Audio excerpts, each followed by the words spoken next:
Action. Hey, Joe. I'll keep an eye on it. Hey, would you sign in and take one sheet?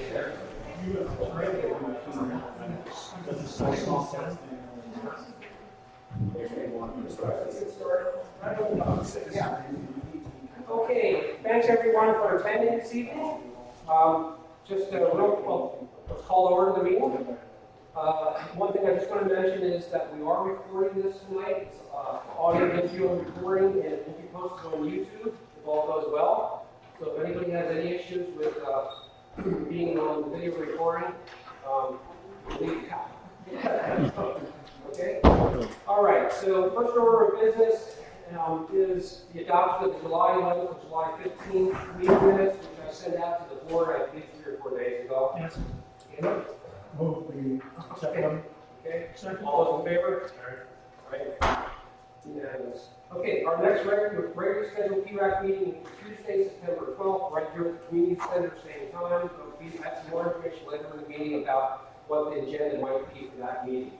I mentioned tonight's meeting is being recorded. Mark isn't here, but I know taxpayers, they're Susan Del Benny, just a reminder, or Susan Del Benny Town Hall, or whatever they're calling it, is Saturday, right, Steve? Saturday, 3:30. Saturday, 3:30 or 4:30. 3. It's 3 or 3:30. Okay, and it's here at the community center? Yes. Okay, so just a reminder about that, folks. Okay, the first item of old business? Yes. Susan Del Benny, U.S. Representative. Congressman, yes.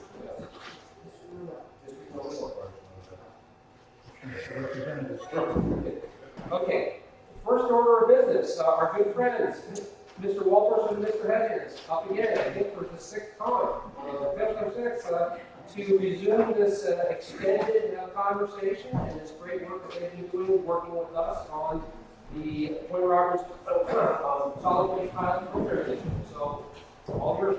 Great, thank you, Joe. Yep. We appreciate you having us here again. I was going through some historic documents. It's now been since May of last year that we started talking, and it was last fall that we did that survey asking people how they felt about the solid waste services up here.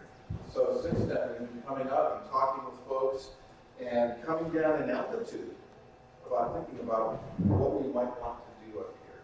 And at the last meeting, the place where we left it was actually where the committee requested that we talk with the county treasurer, because we were given some pretty good and further feedback about looking into mandatory collection services and whether or not we could use property taxes or a fee to fund those. So we did that actually, and if I were to just recap, what the survey was about and what these discussions are about is something that the community's been talking about, I think, since like 2001, back when Arthur was here. And the way that we kind of look at it is we're interested in 5 things, right, regarding solid waste management up here, right? 1 is level of service, 2 is cost of service, 3 would be vendor stability, right? We want your service provider here to be thriving, offer the services to you at a cost you can afford. We want recycling rate to be high, that's the county goal. And we're concerned about illegal dumping that came out in the survey quite a bit. So solid waste is not so simple and straightforward as you might think it is. But in the conversations that we've had after all the results from the survey, it seems like it's going in a certain direction now. And that direction we want it to go is where everyone in Point Roberts has a solid waste management system that they're happy with, that they feel proud of, that makes the quality of life better. Because one thing is for sure, especially when we're traveling internationally a lot, places that don't have good solid waste management, it affects the quality of life severely and quickly. So given all of that, I'll recap our conversation with the treasurer. But we've now worked with the treasurer, worked with ETC. We've looked at our ordinance ordinances regarding disposal districts and collection districts to see what tools we have to kind of go the direction we're talking about. And, you know, to have the economy of scale to provide the services that people want at a cost that they can afford, the conversation of mandatory curbside collection comes up. And I actually, interestingly, today before coming up, I went through a bunch of old newspaper articles to go back to 2001, and you know, we archive all of these things. And it was actually people, I'm sure many remember, maybe that far ago, 16 years, people were having the same discussions as we are now and trying to find solutions. And back then, for example, they thought that the tags and unbundling recycling from garbage collection at the curbside would be the answer for seasonal residents. It didn't work out that way, actually. But it was really interesting to see that we were trying back then. Okay, so we're still at it. You know, and then of course it was only 8 or so years after that conversation that Arthur, right, we had a change in service provider because of a lot of circumstances, because we didn't do things back then that maybe we wanted to. So, I'm just trying to frame it a little bit for those who might not have been here, but the treasurer's conversation thing, okay? We were asked by the committee to see if it was feasible and legal to use property taxes or fees to pay for people's garbage collection, okay? The idea here is that if we're going to have mandatory curbside collection services of some type, with or without provision for seasonals, etc., right? One of the reasons it failed last time was difficulty of enforcement. Well, what if it was part of your property taxes, that monthly bill for collection? What if there was a minimum service level, for example, that everybody had to pay? Okay, and that would be a certain size can, it would be a certain frequency of pickup, it would include recycling, and you wouldn't have to write a check every month. It would just be on your property taxes. The idea there, then, is that you would have, instead of 300 people participating in curbside, which is hard to keep trucks fixed and people paid, you would now have everybody having a certain minimum level of service, where illegal dumping would get reduced, everyone would be recycling, and you would maybe even be able to decrease costs because you have better economy of scale. If you have, you know, all the permanents and the seasonals pitching in, it's the theory, right, is we can improve level of service and decrease costs, increase recycling, decrease illegal dumping, and have a service provider here in a very regulated business that we're not having turnover. Because from our perspective, our number one thing is to make sure you don't have turnover. Because when you don't have garbage service, it's quickly bad. So what we found out from the treasurer was that it is feasible to use not a property tax, but a property fee. Similar to the on-site sewage system O&M, $19 a year fee that John talked about. Okay. There are implementation details around that have to be thought of, but we consider that to be good news, actually. It's called a fee, but it still is in line item with property tax. Is that right? Or not? I checked on that today because I knew you would ask that question. And I used the O&M fee, operations and maintenance fee, for the septic systems as an example. And when I looked online on the assessor's website, I found out that the fees are not listed. The O&M fee was not there for someone I knew that had a septic system, right? They only put on the assessor's website all the secretary of school district, hospital, park, port, you know, all your levies, right, based on your valuation, get put on the assessor's website. But that $19 a year fee was not on that. So I talked to John and to the other person, and that is on your bill. It is on your property bill that gets mailed to you. Okay? So, details, right? But it's just buried. I'm sorry? It's just buried. It wasn't on the website, but it is mailed to you as a property fee. Oh, I see, a separate, it was a line. It's a separate line item, and we can ask the treasurer why that's not on the assessor's website. But I did look into it and find that out. Okay, so there's going to be details like that. I could think about it. Because it's a fixed amount. Most everything else is fixed. That's the difference. That is why, that is the difference. And so we would be using a property fee, not a property tax. I talked to our attorney, and it's actually would be illegal for us to do a property tax based on valuation, right? Because it's not uniform, right? Because someone with a more highly valued home would be paying 3 times as much as someone else for the same uniform service, which for some reason, if you pay into a school district, if your house is valued more, you pay more, but it has to do with the definition of uniform services and whatnot. So, but the other part of that is that, you know, because we're a disposal district, this is not something that would go to public ballot, right? I think that question came up last week because in the mix of tools that we have, Rockland County is one of 3 in the state that actually has, and our laws, our ordinances, a disposal district and a collection district for the county. So the county council is the governing body, and if what we want to do is do this, right, it would be an amendment to the existing ordinance that they would approve, okay? Which is good, because we want it to be simple. One of the other things I've noticed about past attempts at solutions is that they can be complicated. And we can't have complicated. So you were talking about the fee that was assessed on every would be for minimum levels. Yes, that's exactly right. So here's how we would envision, at this point in coming down an altitude of details, what we could think about doing. For example, David came by last week, we had our first discussion, right, about how we might be modeling stuff. We're not quite there yet, but we're going to start getting there.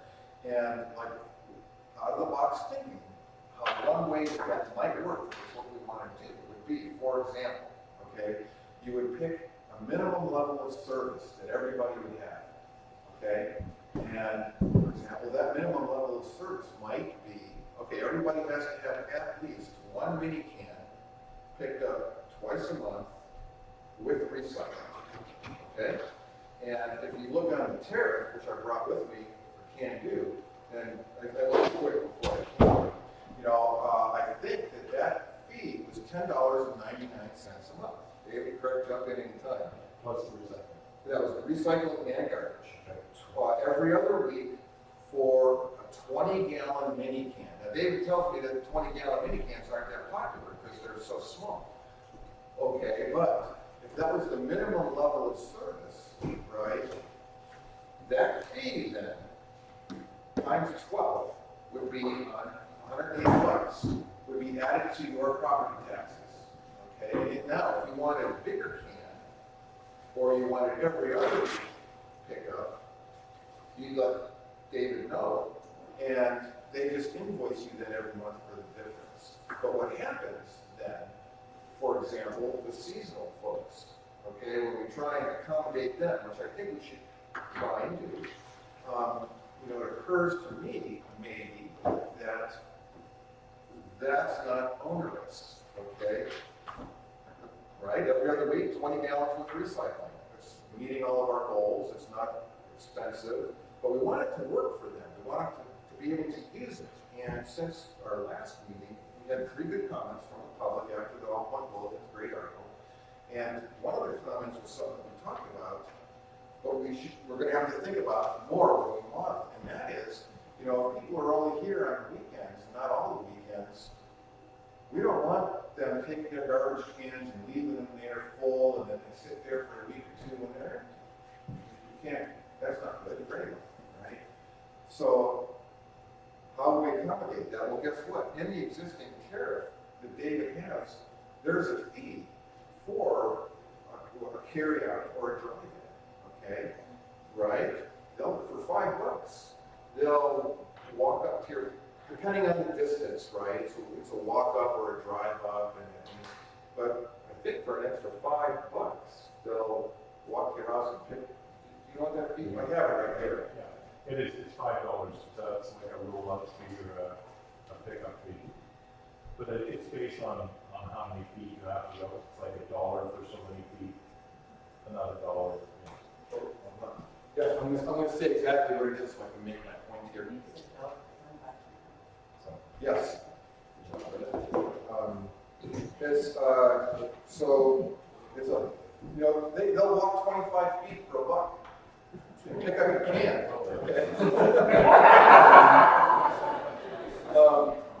They'll drive up to 250 feet and pick up your can if you have a big property for $5. Okay? So my point here is for the seasonals, right? Geez, 20-gallon can every other week pickup with recycling, and for $11 a month, and then a couple extra bucks to walk up and get the can, and then take it back to the house. That's pretty good, I think. How would you envision, I'm thinking about, let's suppose somebody's here fairly regularly for 3 months of the year and just around.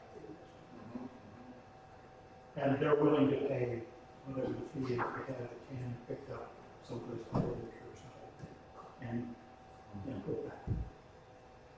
How do they notify your folks as they're driving along picking up stuff that today's a day like that service? That's what I call the implementation details. Dave and I sit down and model it. It's, no, that's a good point. good one. It's That's just, what I'm thinking about. You mentioned before people talk about tag systems. yep. And I've been and for some people it's great. If, for example, I was perfectly happy with every other week pickup, but trauma checking wasn't good enough. So to go to whatever its size is now, 32. If I could just buy a tag that would pay for the difference between the 20 gallon and the 32, and when I needed to, stick it on the container and put it outside. That would make it very easy. I could pick those things up in advance. Easier, you don't have building. That's exactly the kind of thinking. And in his existing tariff now, though, for example, there are rates for additional quantities, right? But that's exactly the kind of thinking as we come down in altitude. And what I'm saying is, if we go to sort of minimal service, automatically, that gives him like a stream of income that he can count on. And then use tags for anything over and above that. Thank you. Yeah. If that keeps it simple, Laura. Yeah. So that's, but you get the drift of how, that's exactly the kind of thinking to do. I mean, if you want to make it really easy, on the day that you need more tags, you put a notification on the can that you haven't picked up and say, I'd like to close a check or something. Or the existing, well, of course, the existing system, David, correct me if I'm wrong, but if they set a bag up next to their 20-gallon mini can, you guys take it and charge them for it. Exactly. That's already in the term. But then you can book it. Hold on with that, Jeff. Just to let everyone know, this is interactive here, right? Oh, Yeah. Jeff prefers that, Joe prefers that, so, anybody has anything, just raise your hand and go ahead. The one pushback I was hearing from some people in my neighborhood was, what about people with empty lots? And I'm all for having a minimal fee put on their taxes, or their fees, not taxes, but put on their property bill every year. But one thing is, okay, what if one day, and this happens a lot, they say, oh my God, there's, old bed springs and crap, and they get a trailer and they bring it over. Can they not, and this would take bookkeeping, can they not get credit for the poundage that they brought over all in one day? Let's say they can bring years, or now if they go over 8 years worth, they have to pay extra, and that goes on the bill, or they pay in cash. Well, let's say, I think I followed you, so we're talking about an unimproved lot. Yeah, or anybody, really, but they decide one day they're not using the service really, there's no pickup, it would require bookkeeping by the drivers, that's the problem, I'm sure. But still, that if it can be saying, okay, they didn't pick up for 6 months, and one day they decided to show up with a trailer full of stuff, they should get credit for the money that they have paid. Then if they go over, they pay in cash, or it goes on the bill, something like that. So the first thing is an unimproved lot would not be levied the fee.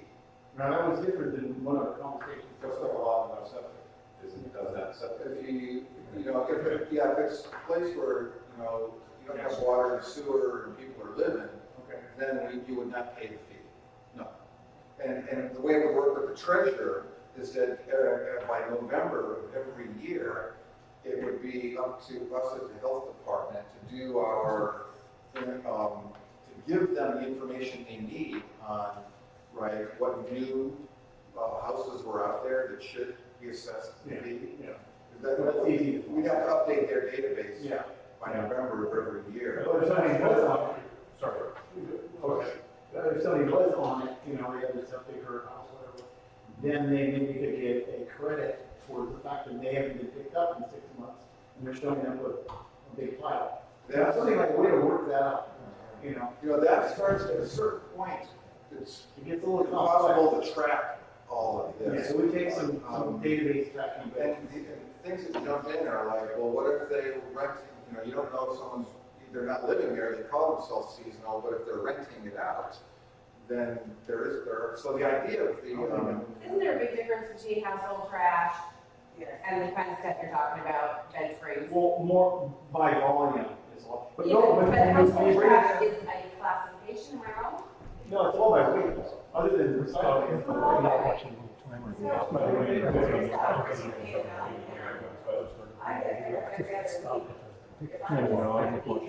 And I either sell all to the garbage to be done and pay for it, or I wait 2 more weeks for it to be picked up. I mean, that's just kind of, Thank you for bringing that up. There's two different streams here, just so everybody understands. There's a regulated stream, there's an unregulated stream. The regulated stream is what is regulated by the Utilities and Transportation Commission. That is all curbside pickup. That's when the garbage truck goes out and picks things up. When you bring stuff into the transfer station, that is an unregulated and unreported. It's reported as unregulated, but that goes through the county, it does not go through the Utilities and Transportation Commission. So when I file my reports each year for the Washington State Utilities and Transportation Commission, that report shows regulated revenue and unregulated revenue, and then total revenue.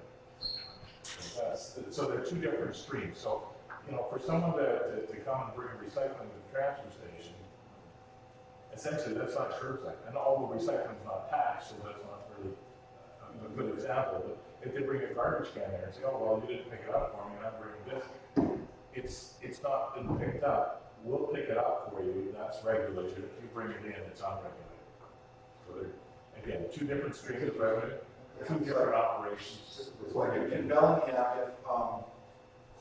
if my toter is only a third full on my weekly pickup, I still pay the same amount. So to directly answer your question, it would be very difficult. There's regulatory issues and tracking issues that would make it very difficult.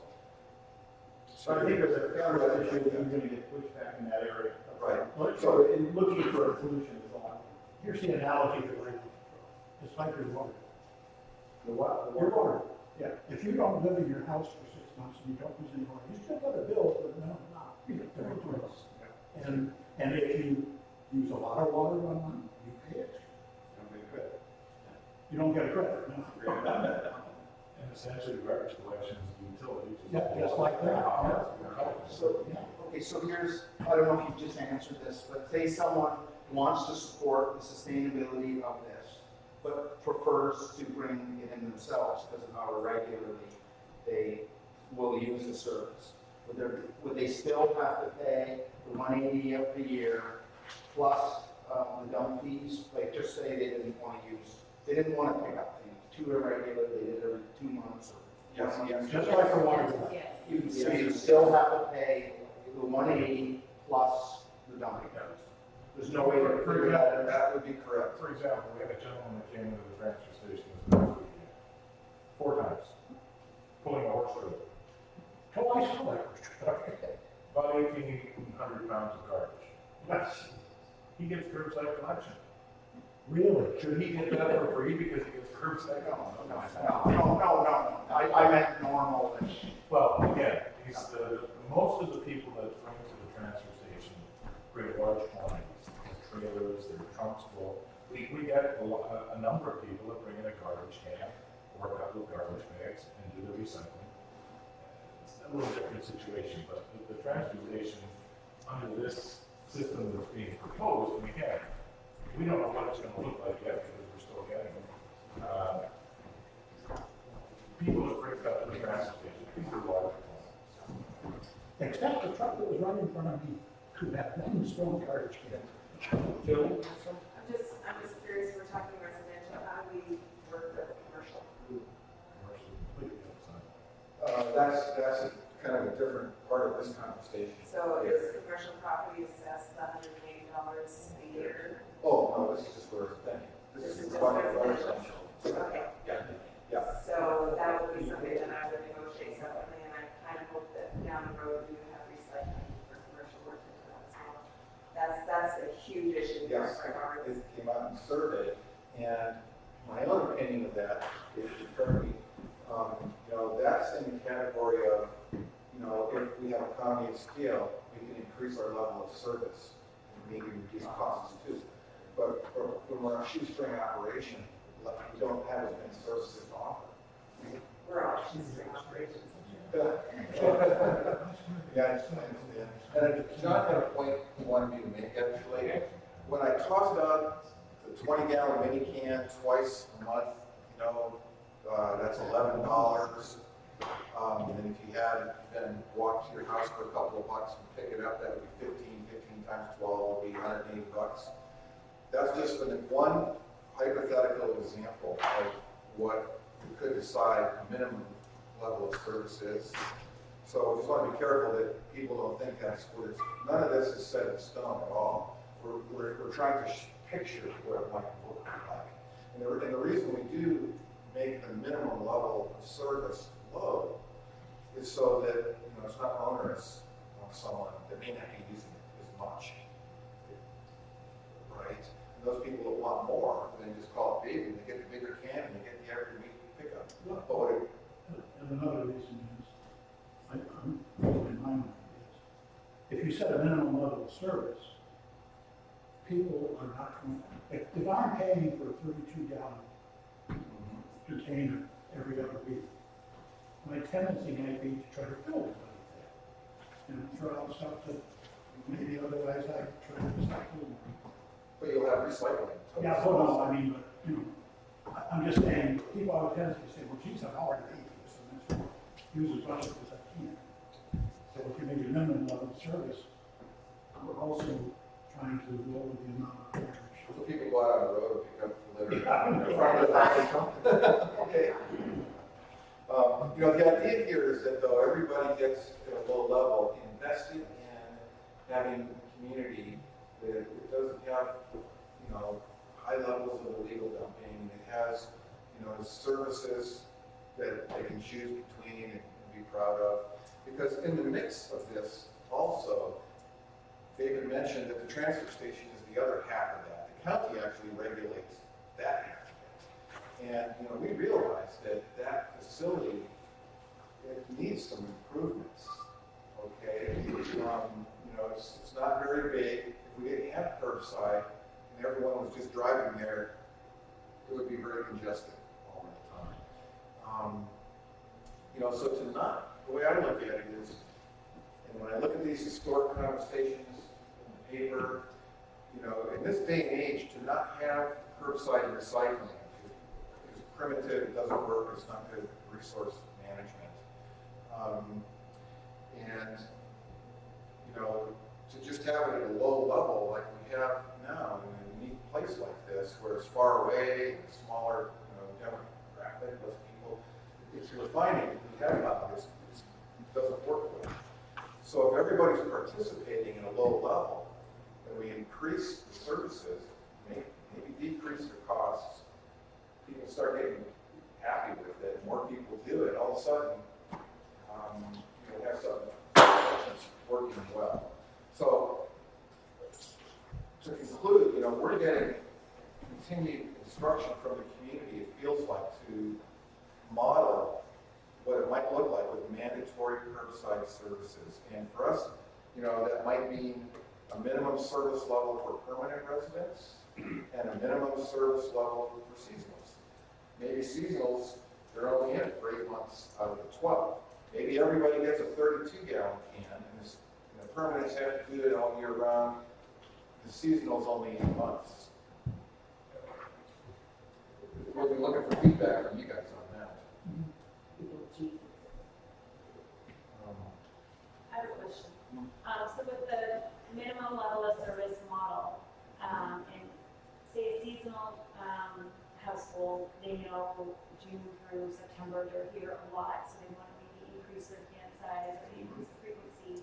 Can they do a partial year, or is it a commitment where every year in the new year you declare whether you're increasing? So is there that flexibility to do a couple months of increasing and then go back down, or are we committing? That's a great question. The underlying answer to that is, unlike up in Canada, down here, our system isn't set up to use property fees and taxes like up in Canada, where you can every year pick what size can and what frequency to pick up and all of that kind of. We can't. Our treasurer isn't set up for that. That's why if we have that one minimum level of service, year in, year out, that's just what everybody pays. All we have to do then every year is tell them what new houses assess the fee. The way we're thinking right now, though, then to answer your question is yes, if you're just going to be here for the summer and want the 32-gallon can every week instead of the 20-gallon can every other week, you just call up these guys and they make it so. The trick here is to not do too much jockeying around that it's impossible for you to manage. As we move forward with this, as we discussed it the last time you guys were here, we would establish not the existing tariff, but a different tariff with the Utilities and Transportation Commission, where we could put in what the differential would be if you upgraded for a month, or 2 months, or 3 months. We could put that in the tariff, so that you would have the minimum fee, and then the differential would be listed in the tariff, and we would charge according to that. And you would invoice every month. Exactly, and then we would invoice the individuals for the increased service over and above the minimum. And what the UTC has told me is that you can do that, and the way you can do that is by having a contract with the county. Did that answer that? Yes, it did. And then going to your idea about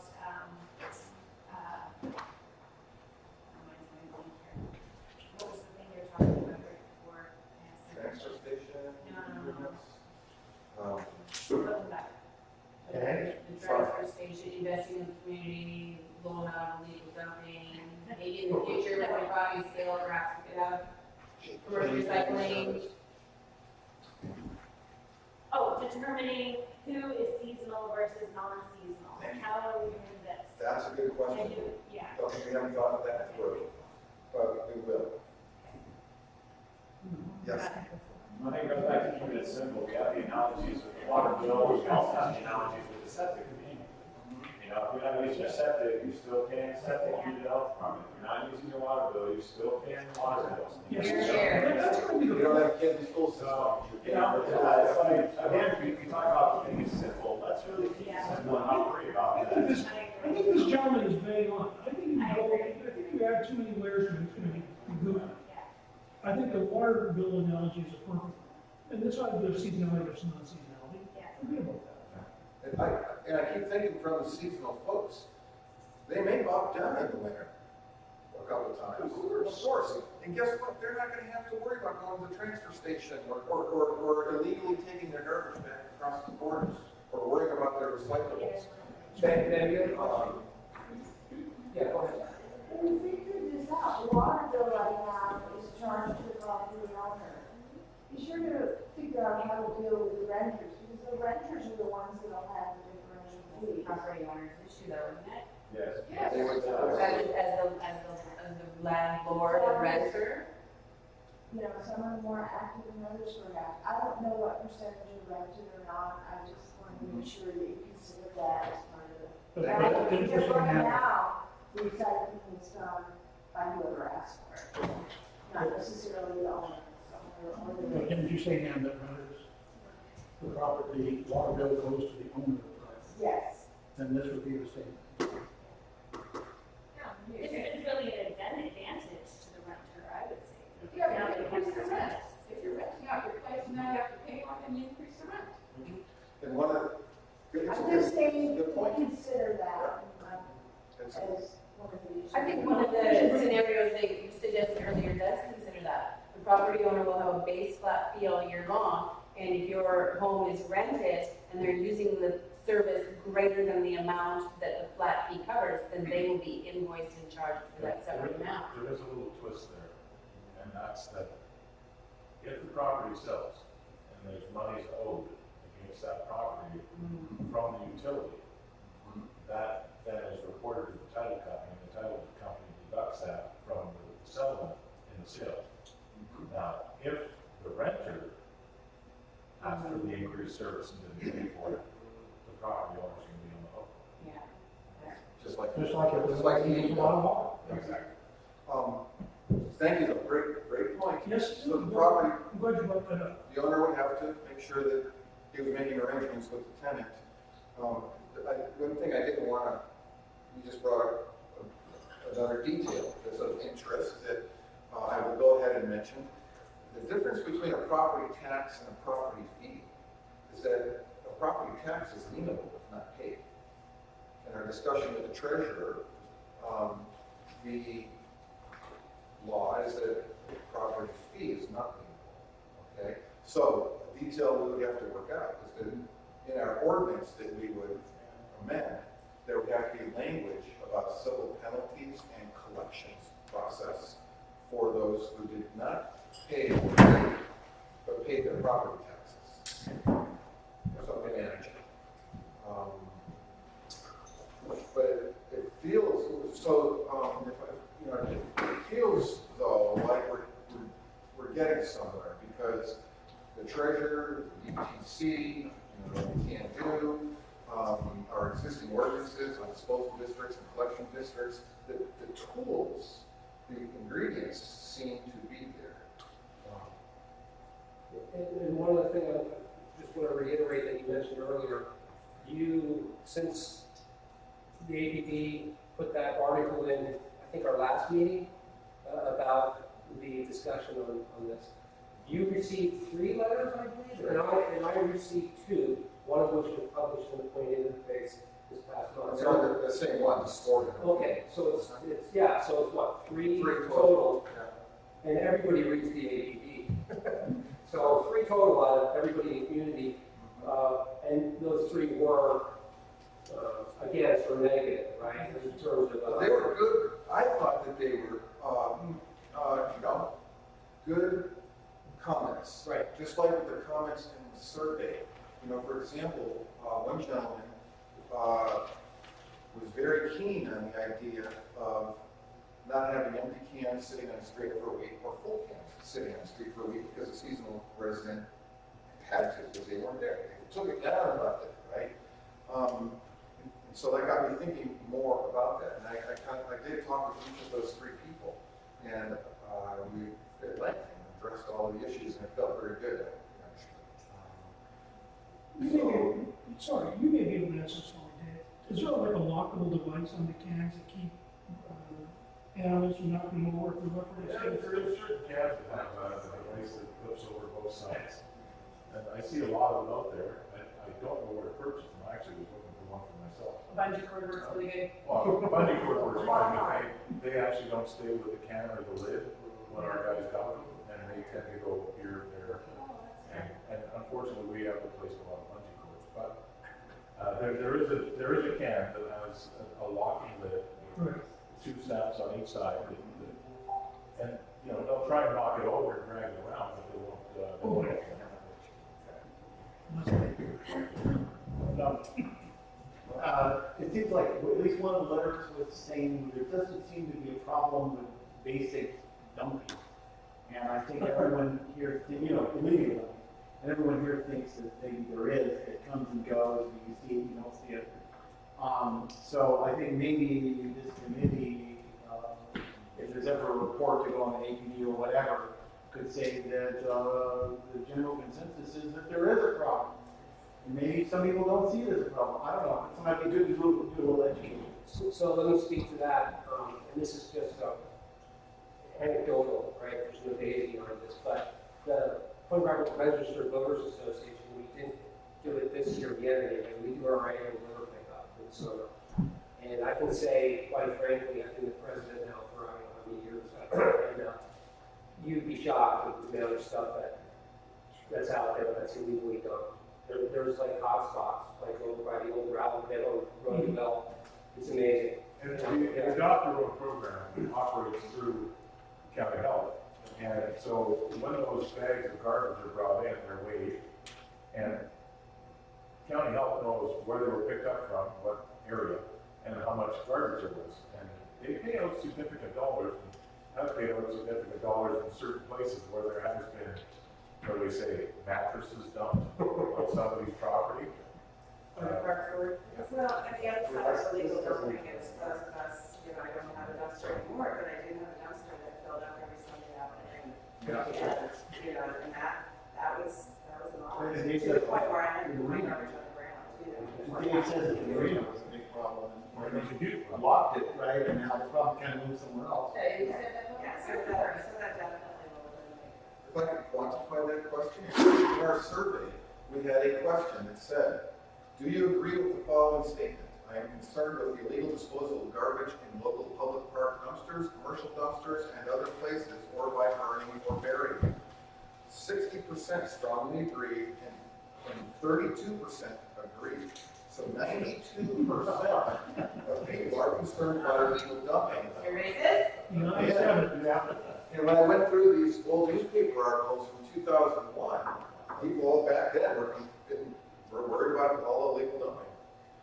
So, you know, that's why mandatory has appeal too. So if I chose to build an attractive waste receptacle that was raccoon proof and so on, near as possible to the curb, would the waste management company be able to open that, take the can out, put it into its truck and return the can to the attractive raccoon proof? That's $25.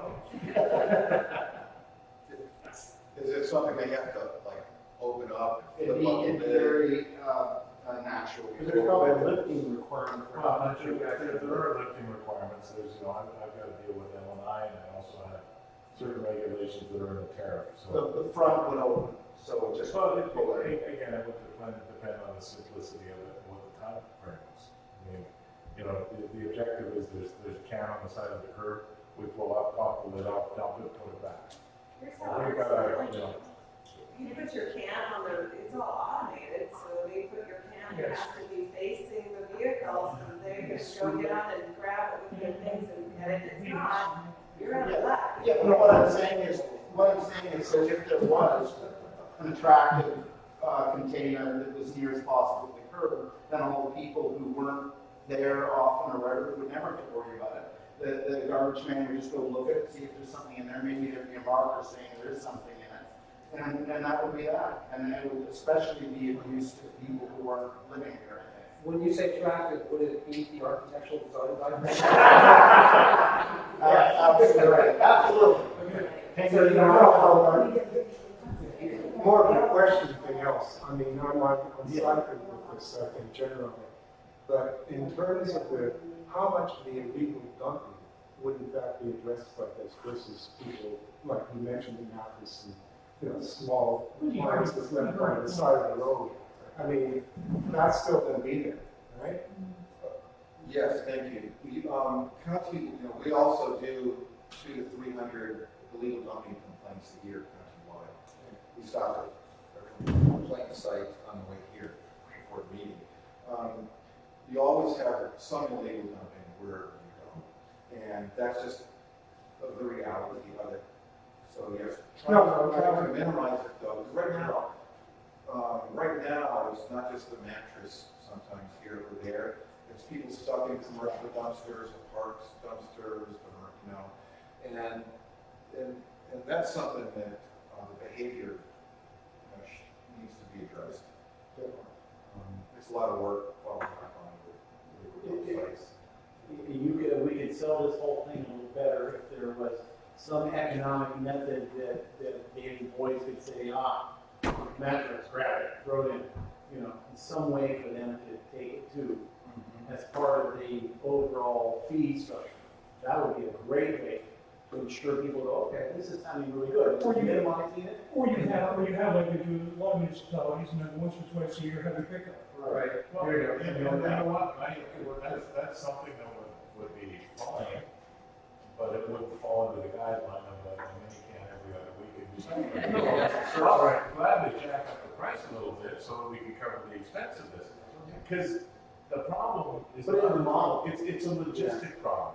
Yeah. You know, when I look into Wasson, I mean, I'm in there frequently, they've got 10, 15 garbage trucks going down the same street picking up different commodities, and on those recycling days, they start at 6 in the morning, but it's not recycling days, but the free pickup day, the spring cleanup day, they start at 6 in the morning, they're still going at 9 o'clock at night.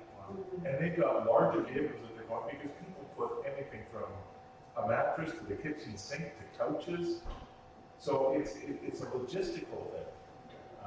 But I'm sure we can certainly look at something in the model to address something like that. You know, a thought that occurs to me, though, is that, you know, there's all sorts of opportunities. You know, the benefit of your community is that you can be flexible. If we get the basics in place over time, as people are excited and enthused and taking part of it, all of a sudden you can put new programs together for something like that and add it to the mix.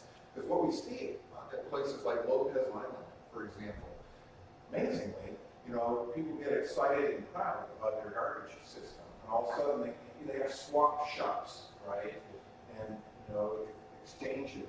And on Lopez Island, they volunteer their time at their transfer station, right? They're their own disposal district. And the energy is really good. People are pitching in their community, keep it clean, social. So I think, once you have more information to give us, I think this is kind of a good segue point here as to ask the question of the board, right? Is what do we want John and Jeff to do next? Where do we go from here?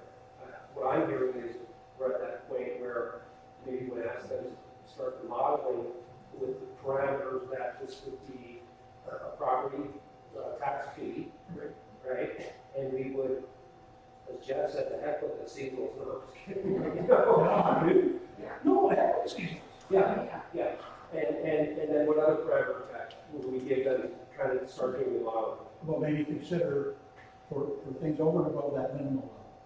How do they want to handle that? Do you want to bill for that, or do you want to have a tag system, or both, or whatever? And I think this gentleman here made a very good point about any pickup, because really you're not going to solve that problem. Washing machines dumped at the side of the road are not going to be put up in your little yard, 20 meter or 20 gallon can. So I think there has to be a provision built in for some sort of a fee for second pickups, whether it be once or twice a year, a one-time electric. So is that something that you guys can do as the next step now? I mean, start this, we're getting down the line now, And what I'd be interested in knowing is, what is the critical path? How much time legislatively do you require to execute something like this? Is there a window? Is there a date? What is that? Do we know that? John, I talked about that on the way here. The treasurer told us that what they would need as part of the mix is that by November of every year to know what tax parcels they would be, charging the fee. And So clearly this November, there's no time to model it, put amendments to ordinances, get a council. You're looking at November 2018 execution. That's, to go beyond that seems too long. To do it this year is not possible. And it's a lot of work to do by next November, frankly. And are we on a trajectory right now to make that date based on the way things are progressing? I mean, what is the actual drop dead date to execute for November 29th? There's a lot of moving parts, including Dave applying for a new. Well, because, yeah, it's not just within the county. Once we sit down and if we're able to come up with a model that's going to be acceptable to the committee, to the community, then I have to take that model and I have to go to the Utilities and Transportation Commission and establish a tariff, which is it's a pretty wordy document. There's a tariff. That's my tariff. It's a few pages, yeah. So it's 44, 45 pages that outlines and goes into detail about the things that you're discussing and talking about. The minimum level of service, the over service, in other words, if you want additional fees or additional service, things like walking in and picking up, putting back the garbage cans, things like weight restrictions, recycling restrictions, or not, I don't mean to use the word restrictions, but guidelines, so that people understand what curbside recycling is, so that we don't get a TV at the curbside, because TVs are not curbside recycling, we don't have the capability to pick those up. Things like that. So there's a lot of work, and I would imagine it has to go before the UTC. The application has to be made. They have to have an opportunity for public comment, and then it goes before the staff. The staff make a recommendation to the commission. The commission makes a. Well, we need a really critical path where we sort of do this, get this all the way down the line, sort of a staircase effect. So we need to work back. So maybe we should look at a model and a critical path. yes, that's what the chart thing. We're kind of going from conceptual down to detail. If we're going to do this, okay? All those moving parts, county, UTC, daily work, that whole project, the timeline to do that, right? And talk about that, now setting a target, so to speak, of 2018. We'll do overall project management. Because I'm project manager for 18, and I know when you have a project where there's a lot of moving parts, you've got to have somebody that's managing the whole thing, or it'll fall apart. So is that something that you guys would do? Well, yes, there's really one person in our solid waste division. And that's half of what I do, right? So from a resource standpoint, it is critical path analysis. So I think what's clear, what we're feeling, what we were looking for from you guys was, is this where you want to go? And if this is where you want to go, maybe the next step is for us to do some critical path analysis, have some low altitude talks with David, and come back to them with the feasibility of making next November with all these moving parts. Is that where we're going to have them go? So, All those in favor? Abstain? Yeah. That's Worth it. Yes. Okay, Yeah, Worth it. Thank you, and I think what we need in return, this is a great conversation, guys, appreciate your engagement. But when we talk about what a minimum service level is, or, how we would apply a minimum service level to seasonal residents, that's really, that's good feedback for us, right, from you guys, on what that would look like. Meanwhile, throwing out some options on what it would look like as a starting point. Hey, Pat? Yes. Sorry, Pat. So I know you arrived a little late. This is going to be recorded on YouTube. Would it be possible for you to put together another article just to make sure we blast this out to the community as to what happened here and what PRAC and community is proposing, just so we see if we get any more feedback based on where we're going. Well, I think it's important from the letters that we've seen that people recognize that it's not fait accompli. Exactly. Yeah. Joel, once you have the YouTube link, do you want to send it to Pat also? Yeah. So you can include Can you tell it the links so people can. the people can input, it's just for this use? No, we haven't done Yeah, without, I want to cover that a little bit. Okay. You guys have your marching orders. Okay. I'm going to the bar now.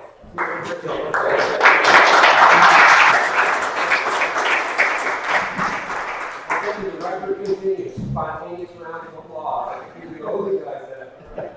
It's fourth round. Now we gotta get to work yet. Thank you very much. I appreciate it. All right. Moving right along here, folks. Next on the agenda is we're going to do a very brief update, and I don't know if we'll talk about next steps, but let's do an update on where we are on the WCC 2072 Point Roberts Special District Tax Amendment, right? Part of that is the architectural design guidelines for character plan merged into 2072. So let me just do a brief recap, and then I'll hand this over to the board if they want to have any additional information. So we had a special meeting on July 15th, not attended by very many. Steve was there as well as Mark Robbins and some other folks. Not a whole lot of folks in the community. The minutes of that meeting actually were adopted tonight, and they will be posted on the Washington County Executive's website, which you can now get to by going to pointrobertscac.org. Anyway, so if you look at those minutes, basically what I think we talked about was, at a very high level, is because we don't have anything in the commercial building or sign view, right, that we're working, let's see if we want to take a broader view at what we're going to do in 2072 and look at economic development as part of that. And the Point Roberts suburb. And the Point Roberts suburb. All right? So that's where we're at. I had an action item, I had an action item to, one of the things that we talked about was, well, do we want to change the footprint of what our commercial corridor is, our resort commercial and small town commercial zone areas? And I was asked to check with the county as to how that would be done.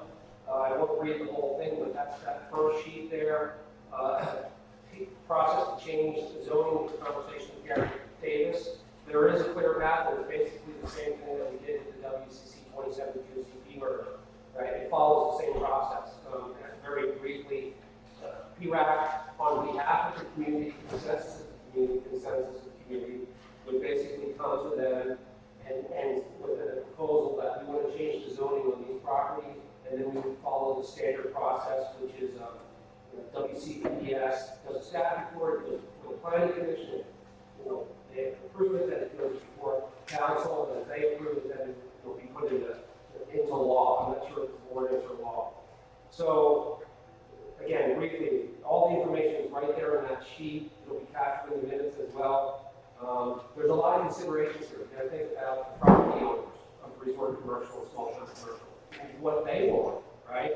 And then the other thing is this really what we want to accomplish? What are we trying to accomplish? And is this the way we want to do it? So there's a lot of discussion here. Look at that sheet, and we'll talk about it at the next meeting. Just going to put out. Go. I quickly drafted an email to send to county council, the county executive, and the Board of Bellingham. The executive of our Brett were here for the Voters Association meeting. Port of Bellingham, Sylvie Goodwin was here for one of our CAC meetings. So I haven't sent that email to Sylvie Goodwin was here with Cliff Strong. From the county. Everybody in that group indicated a willingness to find funding to update the Point Roberts economic development plan. So the request in the email, and the reason I didn't send it is I wanted to get the approval of the board before taking one. So I sent it after to Joel distributed it, so that we can get them moving in that department. At the same time, my recommendation was that they also look at the Point Roberts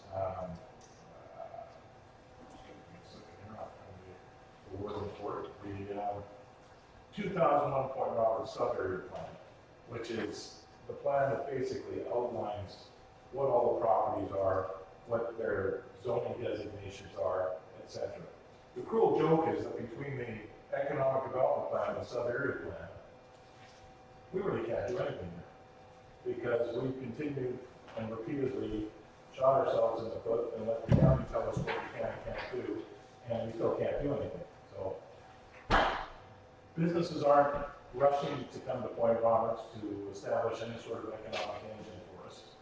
nothing positive is really happening from the standpoint of economic development in Point Roberts, because the properties are zoned and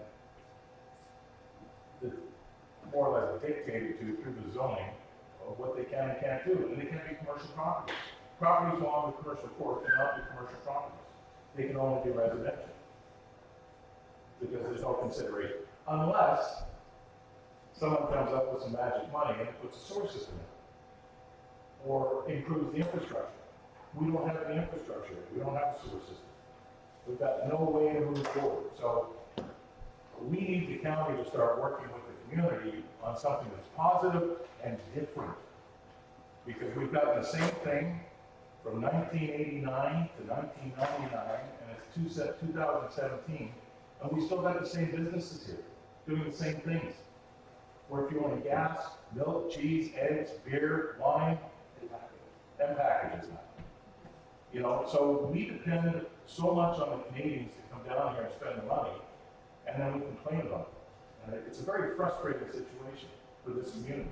We need to start moving ahead, and the only way we can do it is if we as a group start pushing the county and start hammering them hard to come up with something that's different. Don't feed us the same crap that they've been feeding us for 25 and 30 years. Well, we have one other new business that we still need to make an adjustment to the regs in order for them to do easily. Sorry, can't hear you. Can't hear you. Sorry, we have one new business here, the rental of RVs, that can't do what they want to do because of one of the zoning restrictions. That's exactly right. So, but we've got another new business. Can I just comment on that, because I own that property? Yeah. I bought that property in 1996. In 1998, it was changed from resort commercial to small town commercial. We had public hearings. It was done by the county. There was no consideration for any of us who were resort commercial. 2001, it was changed from small town commercial to this overlay. There was no notification to any of us on the street that they were making that change. I was told after the fact that it was listed in the Belleville Herald that I could have looked it up myself. Pat did an article about it, and it was the last paragraph in a very lengthy paragraph about tree retention. So, you know, this has to be a little bit more public, and, you know, these decisions are being made about our properties here without our input, so.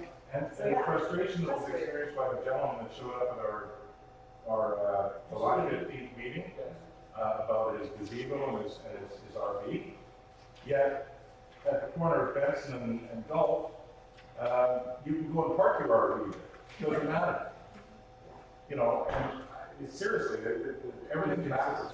We need to get the county in Point Roberts listening to us and not dictating to us. Okay, and we jumped and jumped and jumped, but we were back at your draft letter. Were we asking this board for? Yeah, what I'd like from the board is to go ahead and send that. I move that Dave's letter be sent. Thank you, Jeff. All right, all those in favor? Thank you. Yes. Second. Hold on. Sorry, I just wanted to capture a motion. Yeah, I want to add something to it, that there are active businesses here that are somewhat invisible. They're adding to the economy, and we'd like to see a lot more of that, and that's the tech business. It's actually having, I'm part of the tech business. I've not been able to really hire any machinery, but that's my plan. There's many other people now.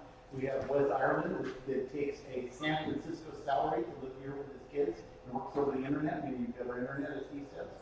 And we have many plans here for expanding light industrial. And so that keystones in with some of what you're saying. I mean, I could see Gulf Road as a sustainable, beautiful office and living zone combination for small businesses that need, you know, like incubator type businesses, which, you know, you have 2 or 3 people working on our laptops. And then also very light industrial, like assembly of things or whatever. We can do all that. And that money means that you have people living here, and you're not necessarily clogging up the border with more tourists. I'm all for tourists. I live with pushing the tourism idea here for a long time. Some of you guys know that. But, you know, this other thing now that we could do that I think is gonna happen. Wes didn't ask me if he could come here, he just came here on his own. And I think that's part of the fresh new look that we have to have for Point Roberts, instead of the same old, same old. Okay. I agree. Does the board have anything else they want to mention about where we are on our 2017 tax amendment? Anything else? Okay, all right, very good. Let's move on, folks. Via some discussions and threads that went on nextdoor.com, which I'm now a member of. Yeah.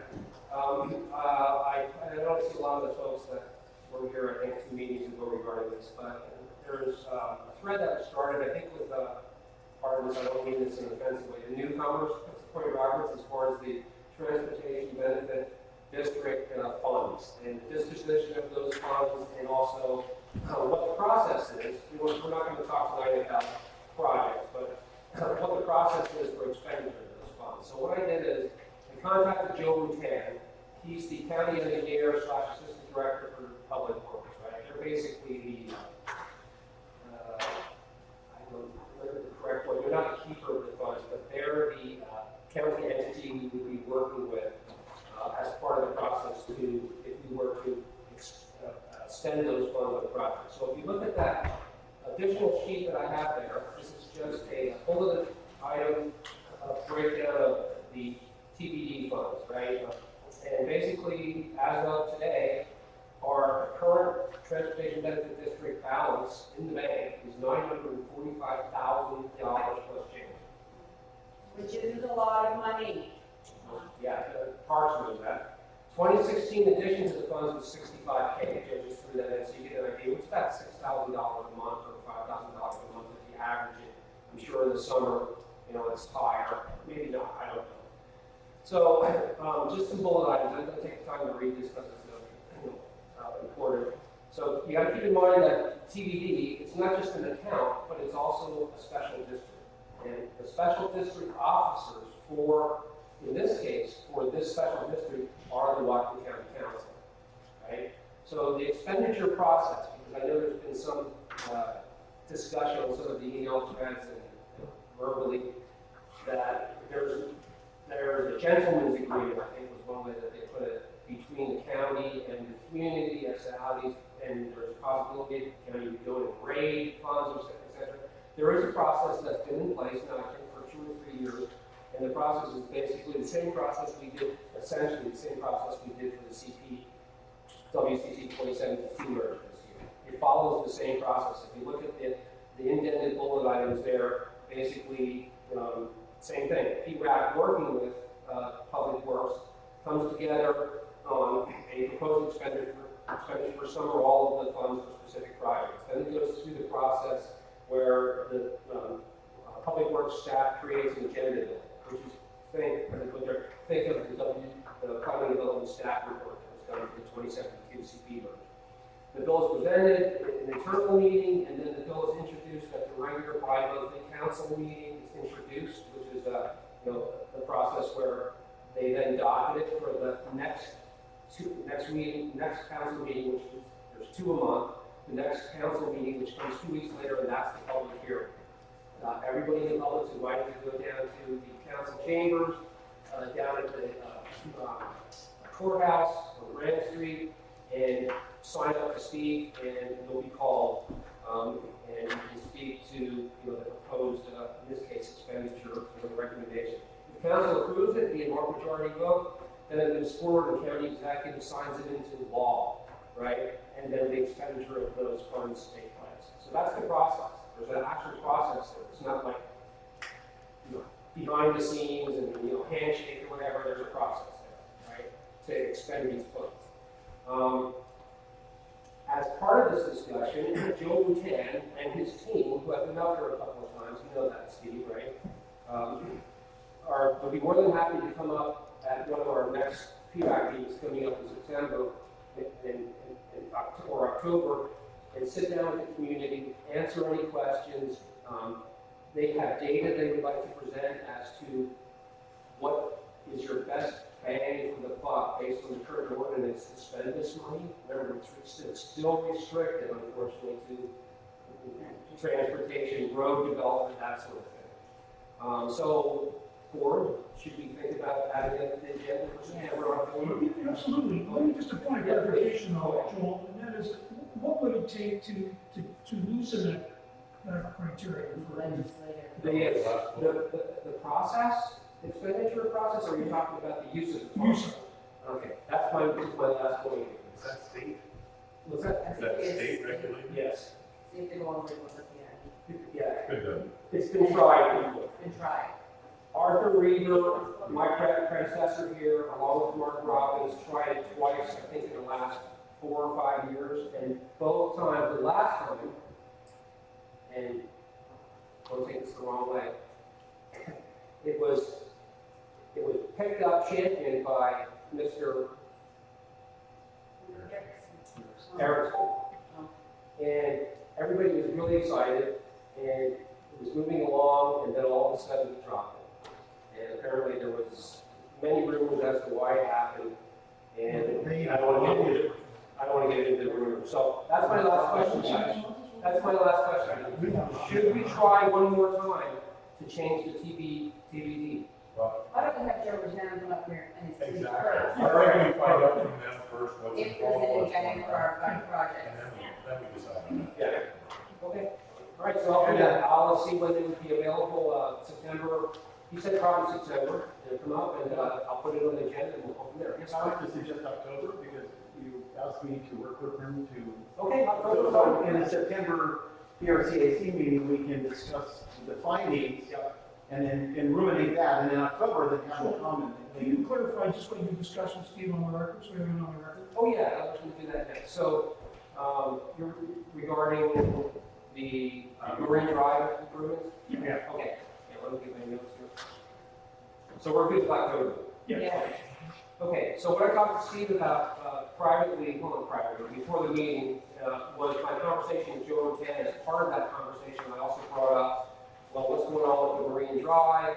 There was some work as part of the alternative analysis that Doug Burkhart, the engineer, did.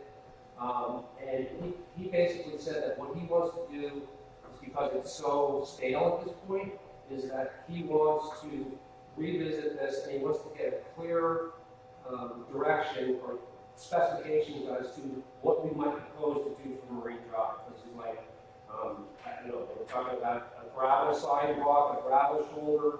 So what I asked Steve, if he would do on our behalf, or our committee, right, is revisit that and work with Joe to find out what specs he needs and come up with a proposal, right, as to what we might want to do for Marine Drive safety improvements, right? So you agreed to do that, correct? Yes. And thank you very much for that. And my feedback is that, of course, they have a very proper proposal accepted by Joe Rotan's subordinate, who had a long discussion with me, and this is great. We're working on it, and I'll month yes. is. When I don't know. well, it still costs money. So, you know, Well, here's here's the other thing. You gotta remember, we're not spending any money for a study. It's not an engineering study or whatever. As we did with the alternative analysis where Doug Burkhart working for Joe, evaluated the 4 options, right? The 2 roundabouts, the expanded lane, and then just putting some solar lights on the stop signs. There was no charge to our TPD funds. That was all their budget to do that work, which would be the same thing for this revisited Marine Drive improvement. And then lastly, I'd like just to say that if this is something that the community wants to do, right, whatever that winds up being, I think that we should stand together, united, along with the community, to first tell them, take it out of your general fund. Don't spend our TDD funds. It's something that's the safety. Absolutely. Do you agree? Yeah, that's fine. And also, they did earmark through the county council about, it was $150,000, what we found out what that was, is they have to put something down to be put into the TIP list. That's simply so that Joe department can start working on it. That's all. They don't draw any money, it's just a formality. All right, so that's really, again, just revisit that primer that I put there, and we can talk more about that in the next meeting. And I think one of the things we need to do is there's a list of projects that have been out there over the years, last few years. They go all the way from decor to garbage cans to parklets to all the way to roundabouts, right? $2.5 million roundabouts, right? So we should compile that list and then find out a way, maybe through Nextdoor, maybe through like Survey Monkey, whatever, to poll the community and get some input, just like we did with the pilot program for solid waste, right? Where we had a survey and get some ideas, some fresh ideas or what we might do with that, you know, for projects for that money. Again, we don't have to spend it all at once. We can, this process to do this, right? It takes time, right? But it's not tied to the comprehensive plan. So we can do that just like the WCHD 2072 text amendments. We can do it at any time, right? And we can spend some of the money, or we can spend it all, right? And it can be multiple projects over a period of time. Yes, we can. Anyway, so I'm sorry for babbling on about that. Yeah, perfect. So, Yes. there was another issue that didn't show up on the old business, and that was we were gonna approach the county about some funding for things like. Oh, you know what? Mailbox. Thank you for reminding me. I was remiss. I know it's on my action items, and I just forgot about it. So basically, kind of like a slush fund version. Just a minor, yeah. Okay. And miscellaneous. Yeah. One of you wants to do that on behalf of the committee? I'll do it, but does somebody want to do it? I will. Okay, there you go. Basically, you can, Just send me Jack Wilson, hot secretary. I got something else to talk about, number old business item. okay, the floor is yours, sir. Well, I want to talk about PRCAC outreach, which is something we talked about in the special meeting. And I'm not sure how we should execute that, how we publicize that, rotationally or. Okay. For those of you who weren't at the meeting, there's obviously all kinds of talk that PRAC is not reaching out enough to the community. That we're too insular, people feel out of the loop. You witnessed it, those who were here on Valentine's Day, saw people that you perhaps never saw in their life, but they were angry, they hadn't been consulted, they felt that they had been sidelined. And whether it's real or not, perception is reality, and we have to address that. So one of the things that came up in the special meeting a couple of weeks ago was that, you know, rather than bringing Muhammad to the mountain, we would take the mountain to Muhammad, as it were. And we would reach out and we would have a designated director of PRAC attend all ancillary community meetings, whether it be the Historical Society or Friends of the Library or whatever, and to get them, you know, get their fingerprints and get their ideas and their pulse on what they wanted to see PRAC talk about, and vice versa. We would learn from them, and hopefully they would learn a little bit from us. So what we have to do, I'm not sure we can do it tonight, but I think I'd like to try and how we publicize that concept and try and put together a skeletal schedule. I'm glad to go to the first one, whoever wants me, we can have it. That's right. And I leave it there. Okay. For So, discussion. how do we publicize it, get it out there, which we do through our normal communications channels? We can get it on Nextdoor, we can get it on Point Interface, get it on Point Interface, we can get it on the APB electronic and print. That's number one. How do we do it? Is it a question where we identify who the head friends are of these groups and just contact them one by one? Or just show up. Well, I don't think you should just show up. I think you should give them, so that they're, out of respect to their members, if they can prepare, if they want to talk or ask questions or whatever. Let's first identify the ones that aren't obvious. Because there's an awful lot of them. Yeah. Yeah, A lot of that's a big undertaking. And you know, it might be big undertaking, but it might be the appropriate thing to do too. I think we should just bite it off and do it. Are we going to publicize, I'm presuming, judging by email, that email, in order for people to send emails to us? Yeah, I'll get that. Now it exists. I'll ask Pat to put that in the Yeah. article. And invite any organization that would be interested in having us attend, one of us attend, to contact us. Exactly. I think we put that message out there and say, here you go. we're available. I mean, it's there for everybody, but specifically, if you're a group and you'd like to have help. And when we receive it, we just basically, I guess we just go on a rotation, and one of us will go and attend the meeting and get some input. And by the way, Joel, thanks for establishing What? that. Oh, yeah, comments at pointrobertscac.org. What happens is if you go and you send an email with comments, and I'll put a catch-all in there, so you can put info or board or stick it at pointrobertscac.org. It'll all come to the central email address, and then I set it up so it blasts out to each member of the board. Right? So anybody who sends anything in comments at pointroberts.org, cac.org, it'll come there. Also, I still haven't got it working yet, but when you put in pointrobertscac.org, it'll forward automatically, a redirect to the Whatcom County Executive Point Roberts Community Advisory Committee website that we have right there set up for us. So getting back to this, as far as getting the message out, the communication out to these organizations and to the public. To the public, we do it through our normal line of communication. And that will send us into the comments that, Right. that way we'll get that information, will come to all of us, and then Okay. we have to determine amongst ourselves who's going to take those ones. Okay, schedule. As I said, we're in the first one. And list of words. I mean, probably need some time to go through because I mean, there's so many of them. We're talking at the level of beekeepers and the bar. Oh, I just Let's let them have a question. Gotcha, I missed that, okay. I'd like to make a suggestion. And look at the 2015 Prep Pages book, there's about 15 pages of carefully delineated community organizations. So I bet you've not We even just seen agreed this that book. they're gonna come to us. But it's good, I'm making a comment, a suggestion, to look through that book like you already have, and maybe you'll see some organizations you've never heard of. That's all. Yes. Through that next door website, I don't know exactly if you'd be allowed to do this or not. I kind of brought it up in Parks at the meeting, but there is a section in there where you can post all your events. Yeah. So they stay in one spot and don't get buried through the feed.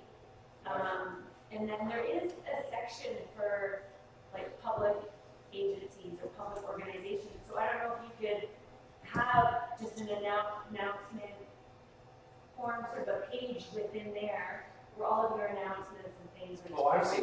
Like Because it is a growing platform. It's over 300 people now. And every day it's getting bigger and bigger. So okay, that's a great idea.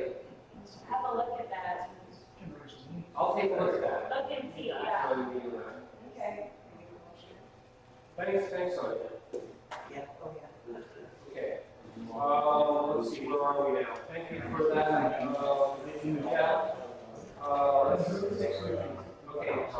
Okay, we're heading into new business now, guys. One old business that are aware of. Hello? Let's everybody, okay, so you want to do the bylaws next? Sure. Okay, so I'll turn it over to you and Jeff, you and Keith, and you can talk about this. This is for us, right? Yeah. Jeff was nice enough to put together a proposed set of bylaws for PRCAC because we've never had that. And one of the things that it says on the, if you look up on the county website and look at PRCAC and what it says, one of the things it says is that we should be making our own rules to conduct business. And that's what bylaws is all about. So Jeff was nice enough to gather some from various organizations and kind of distill them together and came up with, I guess, originally 21 pages, which is now down to about 11, of a proposed set of bylaws. We've all had a chance to come and look at them, but what I'm going to suggest is that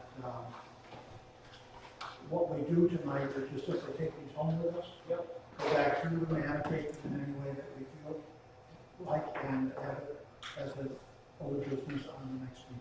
I think that's a great idea because I did get these, I don't know which version, and I briefly glanced at it, so I had some more time to take a look at it. I think it's very good, although it needs some editorial. Right, it needs that. I just sort of, if I may, just to sort of buttress what Keith has said, thank you, Keith. You know, why do you need bylaws? You know, you've seen a ton of stuff that's going on here tonight. I mean, I think it was a very impressive meeting, quite frankly. A lot of activities going on. And I think that, you know, one thing that we have to shore up is our administrative side. And that, frankly, is something I did for a living and do for a living. And why do you need bylaws? Well, bylaws are like a traffic cop that kind of sits in the corner and you ignore them until you need them and you yell for them, you know. And if you don't need them, then he sits there and slumbers away in the corner. The bylaws are going to cover basically 5 key areas. And it's going to deal with buttoning up inside your term limits for people that sit on this committee. It's going to talk about a formal election of officers. And what we need, and one of the things I'm big on, is a prudent and strategic rotation of board members. The one thing you can't do is say, okay, you 5 out, you 5 in, because the continuity of message is totally lost. We can't have that. So there has to be something that's strategic, that rolls people through, so that, and we saw that, and I think that was part of the problem with the St. Valentine's Day so-called massacre, was there was all this work product that was hung out there, and people are gone. So there needs to be that sort of constant memory of what had transpired, you know, 12 months before. It also talks about conflicts of interest, and that would be very buttoned up. And one other thing which it talks about is, in effect, director's insurance and identification of officers. Identification. No, I wasn't sure if you meant identification. This is you have good taste in shirts, but leave the language. But that's fine, I appreciate that. To keep that, just so that everybody's tails are covered. So that's what the buttons, they're reasonably simple. And I called maybe 15 or 20 different boards around Whatcom County, some in Canada that I knew, some outside of Whatcom County. And a lot of them don't have bylaws, but most do in some fashion, and we should. You know, we're doing an awful lot, and we're talking about big dollar figures and big liabilities, big exposures. We should have them. We're going to have them. Yeah, I don't think anybody on the board disagrees with that, Good. right? Right. Okay, very good. Thank you, Jeff. Now, Thank you. yeah, one of the things that we need to address here is, in order to keep some continuity, it says that 40% of the board should, you can only have new members that constitute 40%. That wouldn't work. All right, so, yeah, so Because of the way we elect people. So homework for everybody on the board. Oh, yeah. Homework for next meeting. Next meeting. Yeah. And the other thing that isn't really addressed, it's sort of obliquely referenced, is Robert's Rules of Order. And using that as a way to conduct the meetings. Right. Now, I've looked into trying to get some education on Robert's Rules and to see if there are courses available and that sort of thing. There's an organization of what's called parliamentarians. And I got some leads on some of them, and I looked at their websites and so forth. If we get funding, one of the things that we might want to fund is to have at least one of us go through one of those courses. And maybe pick up copies of like a train the trainer sort of thing, and pick up copies of the latest version of Robert's Rules and excuse me. And yeah, just have somebody become what they call parliamentarian. And, Great. the other thing that I was thinking about for continuity of corporate memory is perhaps we could, and we could put this in the podcast if you think it's appropriate, we could have past officers of PRCAC act as historians, unofficial historians. We already have that, don't we? Yeah, I mean, when they show up, that's great. Yeah. But I mean, to maybe formalize that and say that the board should, when they feel it's necessary, or even when they don't, feel free to contact those people to ask for some historians. Yeah, I've done that informally over the last couple of years, talking to Arthur. Yeah. So maybe that's a great idea. Just need to put that in here. Okay, awesome. Okay, moving on, folks. That's the end of old business, new business. Is there any old business, or rather business that anybody wants to bring up at this point? And on the board before we go into our open session? Okay. All right, we do have an open session scheduled. Is there anything that we haven't already talked about, folks, that anybody wants to bring up in the open session? I want to bring up one thing. Okay. And that is that one of the things during my research about these bylaws, I talked to a guy from the Foothills Community Advisory Committee, and he said to me that one of the things that he found that worked quite well in the meeting was that the open session first. Yeah, I know. And people would come in, you might be more respectful, we have to be there. But maybe more respectful individuals that are hanging in there now for 93 minutes, waiting to take their swings, that they could come in and they could state their case and they could go. But, and also, the other end of it is, you know, people that have a thorn in their paw, that thorn gets bigger and sore as they sit here for 93 minutes. Yeah. You know, you may be best just to hear them out right off the top. I agree with that. Do we want to change the format then? I've suggested that already before in the past. Let's do it. Let's do it. Okay, well, I want to move that we, I'm sorry, did that record open? Go ahead. No, I was going to say, but we only have one open session, we're not going to have two, we're going to have one. No, when the new business part of the meeting is over, the meeting's over. Yeah, and in all seriousness, guys, we'll formalize that, we'll move it to the beginning of the meeting, right? We'll adopt the minutes and we'll have the open session. And you can break announcements, but, you know, in all seriousness, I mean, you all, a lot of these people, I recognize, you know, folks, honestly, the way that maybe I'm remiss in doing this, I've been running the meetings, which is the de facto town hall. I mean, it's pretty much an open session for the entire country, right? Which is out of hand. Right, you go to council meeting or planning commission meeting, it don't work that way. Yeah, anyway, so yes, but I agree, let's do that. I don't think we need to have a motion to do it. Yeah. One thing I'd like to say in reference to that. Now that we have a way for people to contact us. Yes. In between meetings. If there's an issue that is brought up through that channel, we can consider making that an agenda item. If it's a big thorn on somebody's side, we can make it an actual agenda item. With all the other boards I serve on, there is a correspondence. Yeah. Section on the agenda, and we review correspondence. And everybody gets that. It's comments at PointRobertsCAC.org, and I've got to figure out how to get that out so everybody knows. No, you have a question? I'm sure you guys had lots of conversation about this. I'm wondering though if the timing of your meeting is conducive for. Too early? Yeah. Want me to move it back to 7? I think 7 o'clock is a more civil. I prefer 4. What do you guys think?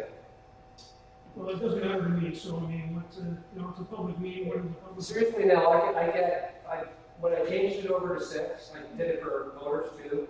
Yeah. Half the people that bothered to respond said, "Can't, you know, why are you doing that? I have my dinner time." And half the people said, "Great, I hate going to meetings, you know, from 7 to 9 or 9:30." So I don't know. Well, like I said, I'm sure you had conversations about it. I personally find it difficult. Yeah.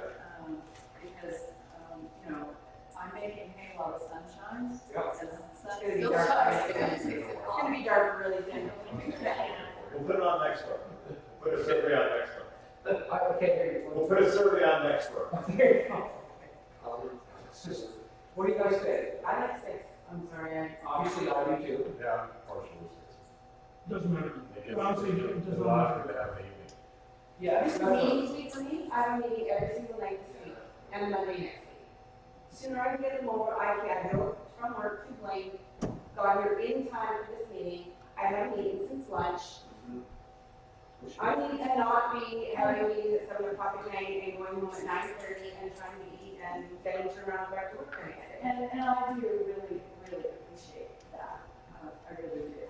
I just know that right now, when you're trying to get this much public input for these topics that are coming up, that you might want to consider. Okay. So all the board meetings I go to, this is the most well-attended meeting. So I think that it's working for a small swath of attendees. Well, if you don't mind, let's have let's do a little bit of a survey and find out what the public, at least for the short term, I think that it was going to go on out, but you. So actually that comments at PRCAC.org. Well, that's the thing, and Dan makes a good point, is we now have, which we really did before, but now it's official, we have a forum, so to speak, for folks who want their comments to be brought up in a meeting. That's the comments that Point Robbins CAC got. Plus, we are also video recording and posting on YouTube the meetings. Hopefully soon, we'll also be live streaming them as well as video recording them. So we're making every effort we can to engage the public and push the information out to the public. Can we speak of a wardrobe before the next one? So thank you, Adele. Noted in minutes, noted on the video. We'll give some consideration. All right, folks. The open session is open. Yeah, it's open. Anybody else for open session? Yes, Justin.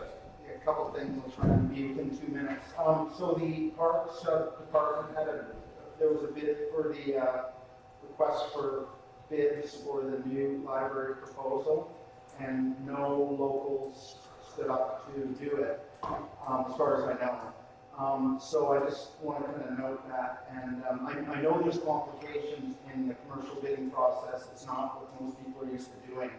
But, all those people that came in here in the St. Valentine's Day Massacre, a lot of them are contractors. And so I just want it known that so far they haven't stood up to do what it takes. And I'm not saying we won't, to do the commercial bidding process. So when you do your economic development thinking, I think one thing to watch out for is you can develop a community and then have it not suit the people who live in it. Like you could have, say, a lot of commercial development here, and then no one benefit from it except for maybe the proprietors of the business. So I think that's something to note. And the other thing is there's a lot of talk about new businesses. We need them. But I haven't heard much talk about business improvement. I think there could be an improvement movement here, like by all of us being better business managers, being better customer service, being better at what we do. I mean, if we want Point Roberts to improve, maybe it starts with us, and then we have to improve our way of doing things. And so it'd be neat if there was a movement to business improvement and maybe seminars, movements. That may come out of the Chamber of Commerce, and I did bring something up with the Chamber of Commerce back in 1986 when Vancouver was in Expo. They had a program that was called the Good Host Program. And that program still exists within a lot of the corporations in Vancouver that took that mantle on and they operate a similar program, which is a Good Host Program, to encourage people to be nice to their customers and be friendly and, smile when they're talking on the phone and all that kind of stuff. So I put that forth at the Chamber of Commerce. That's something to make up for. Let me just build on that, David. I know the places I used to live which had a mentorship program, which was more or less a lot of retired executives who would give their time free to small businesses in the communities in which they resided. And, over a cup of coffee, they would sort of talk to them about their problems and challenges. They'd offer a little strategic idea or two, or, a little business acumen or marketing acumen to help these businesses along. I don't know if that's something that would be of any use to anybody. That's a good point, because you get to know the folks that actually are here. There are some former and current high-power executives that live here, sometimes live. Brian Canfield, right? Guys like that. I mean, maybe there are folks that would be interested in this kind of thing. And maybe we even have stuff to share with each other about our own, how we learn, how we can share between businesses. I don't know the next step on this, but I think if we want development, that we should be up for our part. Okay, I got a way we can share. Tomorrow, you can come over and help me with the septic and stuff. Sure, join that. Yes. But I didn't attend the library meetings on what they did. But I talked to Judy Ross the other day, and the lack of participation of contractors and stuff. And one of the problems is I was involved in contracting car shows. The timing, a lot of times is everything. You can't, there's contractors you already connect in the summer, like I said. You got to get a hold of them like November, December, January, When they're February, hungry. when they're trying to put out their schedule and what they want to do and stuff and get interest. And you wait till the building season, they're all busy. You can't deal with it, and also you got to do a little bit more outreach and other than just billing them. Contractors, clearing houses and stuff, you get your plans there and stuff, so contractors drop in and look at it. We have people who did stuff all the way from New Hampshire, and Northern California, and recreation jobs. So we run that big jobs, they just have to be slow. What they were doing, but they were able to, pick up on it, because it was advertised, and they came. But I think timing, everything's part of the time, year, trying to do this. Okay, thank you, Pat. Anything else from anyone in open session? One last thing. I'd just like to thank my fellow board members for all the work you guys do. Joel, you put together the meeting agenda, you've done a lot of work on the YouTube and the live streaming. Linda, your minutes are impeccable. Keith and Jeff, you bring a lot to the table and do a lot of work on the side. I really appreciate what you guys do. And hopefully we move forward to make this successful. Thank you, and I think what we should do is give ourselves a spontaneous round. Anything else in open session, anyone? Trying to turn this into Trump. All right, meeting adjourned. Thank you very much. For the whole meeting. Should we turn this off? Stop it? Yeah, stop.